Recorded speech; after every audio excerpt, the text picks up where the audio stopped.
Hello everyone दोस्तों, मैं अरुण शर्मा। आप देख रहे हैं दोस्तों इस वीडियो में बात करने वाले हैं मध्य प्रदेश के दंगल के बारे में। मध्य प्रदेश में कांग्रेस ने और बीजेपी ने देखा जाए तो दिग्गज नेता कमलनाथ के साथ खेला कर दिया। अगर आप चैनल पहली बार हैं, जुड़ सकते हैं ताकि सारी डिबेट को देख पाएं। दोस्तों, बात करते हैं जाने माने दिग्गज नेता इंदिरा गांधी के पुत्र कहे जाने वाले कमलनाथ के बारे में कि वो 2023 से काफी नाराज चल रहे थे कांग्रेस से, और कांग्रेस ने उनसे सारे पद छीन लिए थे, जिसके चलते उन्होंने बीजेपी में अपना पत्ता सेट करने की कोशिश की और बीजेपी ने भी उनसे मजे लेने की पूरी कोशिश की। और बीजेपी ने भी उनको बड़े बड़े पद का लालच दे दिया और बोला कि आप कांग्रेस में बगावत के सुर बजा दो, हम आपको बीजेपी में ले लेंगे। उन्होंने देखा जाए तो एक तौर पे ऐलान तो नहीं किया, पर उन्होंने अपने 40 विधायकों के साथ और पुत्र के साथ दिल्ली में इतनी सारी बैठकें बीजेपी के साथ की, जिससे कांग्रेस की नींदें उड़ चुकी थी और सारे कांग्रेस के नेता उनको मनाने में नाकाम रहे। राहुल गांधी ने लास्ट में अपना पत्ता फेंका, जिससे कमलनाथ रुके। पर अब बताते हैं बीच की बात। राहुल गांधी का फोन इतना असर नहीं करा जितना बीजेपी में बगावत के सुर तेज हो गए थे। कमलनाथ को बीजेपी में देखा जाए, जैसे ही उनकी एंट्री कंफर्म होने वाली थी, दिल्ली के कुछ नेताओं ने कमलनाथ को दंगों का दोषी मानते हुए अपने सुर बजा दिए और बोला कि अगर कमलनाथ बीजेपी ज्वाइन करते हैं तो बीजेपी में बगावती सुर बनाएंगे।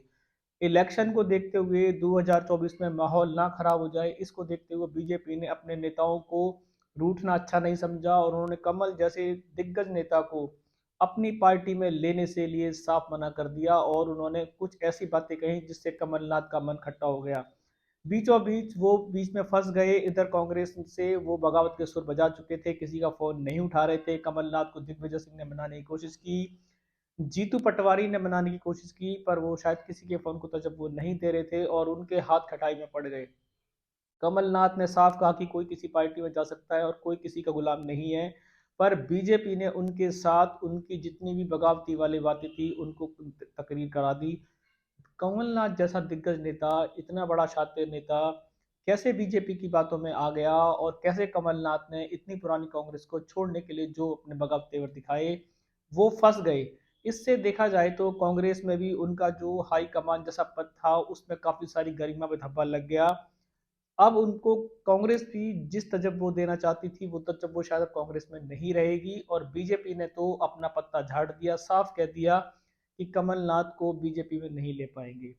ये सुर जब कमलनाथ के बीजेपी में बजे तो बीजेपी पार्टी ने उनसे दूरी बनाने की कोशिश कर ली और कमलनाथ ने राहुल गांधी के फोन पे अपने भावुक बयान दे दिए कि जिस तरीके से उनको हार का टीकरा उनके सर पे फोड़ा गया, उससे वो काफी नाराज हैं। और कमलनाथ को राहुल गांधी ने काफी, आप कहते हैं कि काफी अच्छे अच्छे आश्वासन दिए हैं। अब इस आश्वासन से कमलनाथ कितना खुश होंगे, क्योंकि उनके पास अब कोई रास्ता नहीं बचा था। उनका रास्ता देखा जाए तो बीजेपी ने मना कर दिया।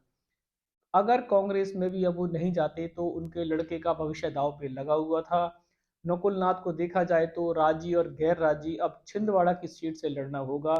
कांग्रेस में देखा जाए तो उनकी अब वो तूती नहीं बोल पाएगी जिसके वो हकदार थे, क्योंकि कांग्रेस ने कभी भी जाते हुए किसी नेता को नहीं रोका। सिर्फ राहुल गांधी ने अगर किसी को मनाया है तो सिर्फ कमलनाथ हैं, और कमलनाथ को इसका भले ही फायदा हो कि राहुल गांधी ने रुका है, पर पार्टी में और हाईकमान तक जो उनके, देखा जाए जिस तरीके से वो कांग्रेस को आंखें दिखा रहे थे वो सबने देखी हुई है।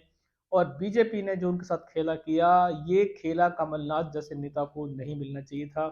बीजेपी ने कुछ छुटपुट नेताओं की बात करके पार्टी में बगावत ना हो जाए, उनको दंगों का दोषी मानते हुए अपने नेताओं की बात को तजब्बो दी और कमलनाथ को अभी बोला कि आप रुक जाओ, हम 2024 तक पार्टी में ऐसा विध्वंस नहीं करा सकते और आपको लेने के लिए हम पार्टी में कोई ऐसा रिस्क नहीं ले सकते। सूत्र बताते हैं कि कमलनाथ ने अमित शाह, नड्डा जी सबसे अपनी गंभीर मुलाकात कर ली थी, पर वो मुलाकात जिस तरीके से उनकी धराशायी हुई, उनसे आंकड़ा लगाया जा सकता है कि कमलनाथ जैसे नेता को भी इस तरीके से पार्टी मिसयूज कर सकती है। दोस्तों, फिलहाल कमलनाथ जाने माने दिग्गज नेता और कांग्रेस में से वो जाने को तैयार थे और बीजेपी में आने को तैयार थे, पर दोनों पार्टियों ने अपने अपने पल्ले झाड़ दिए और उनके साथ एक बेहतरीन खेला हो गया और अब उनके पास हार के झक मार के कांग्रेस पार्टी रह गई है और उस कांग्रेस पार्टी में ही वो 2024 का लोकसभा चुनाव लड़ेंगे और अपने पुत्र को लड़ाने की पूरी तैयारी कर चुके हैं। देखा जाए तो छिंदवाड़ा सीट उन पे हमेशा कब्जा रहा है, बीजेपी कभी भी खाता नहीं खोल पाती, पर इस बार भी कांग्रेस भी शायद देखा जाए तो 36 का आंकड़ा चल रहा है। और अभी भी नकुलनाथ वहां से भारी चीजों से आगे चल रहे हैं। अब समय बताएगा कि कमलनाथ की बीजेपी में जाने की अटकलों के बावजूद भी जो विराम लग चुका है, क्या कमलनाथ का पुत्र नकुलनाथ वहां से सीट को निकाल पाएंगे? क्योंकि बीजेपी ने उनके साथ जो खेला किया है, इससे उनकी काफी छवि खराब हुई है। अब ये छवि कैसे सही होगी, ये तो कमलनाथ पर डिसाइड करता है। क्या कमलनाथ अभी अच्छे मौके के लिए फिर बैठे हैं या अभी गेम जारी है? इस पे मैं और मेरी टीम नज़र बनाए, हमें कुछ अच्छा अपडेट मिलेगा आपको समय से पहले बताएंगे। अगर आप चैनल पहली बार हैं, जुड़ सकते हैं ताकि सारी डिबेट को देख पाएं। दोस्तों, मैं अरुण शर्मा मिलूंगा नई सोच के साथ, तब तक अपना ध्यान रखें। नमस्कार।